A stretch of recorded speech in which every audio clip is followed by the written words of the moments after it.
নিজের পৈতৃক জমির বেড়া তুলে ফেলার অভিযোগে মুখ্যমন্ত্রী সহ পুলিশ প্রশাসনের দৃষ্টি আকর্ষণ এক মহিলার।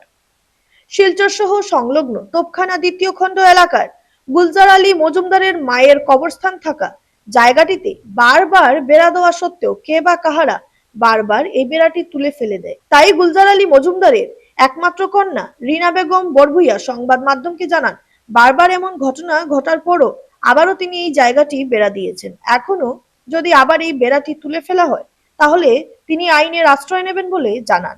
এই ব্যাপারে আসামের মুখ্যমন্ত্রী ডাক্তার হেমন্ত বিশ্ব শর্মা ও কাছাড় পুলিশ প্রশাসনের দৃষ্টি আকর্ষণ করেছেন।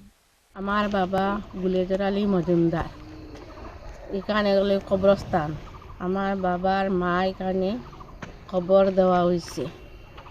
সামনে আনরি বেগমের জায়গা, পিছনে আনরি বেগমের জায়গা, মাঝখানো বেড়ার ভিতরে আমরা কবরস্থানের জায়গা, আমার বাবার জায়গা।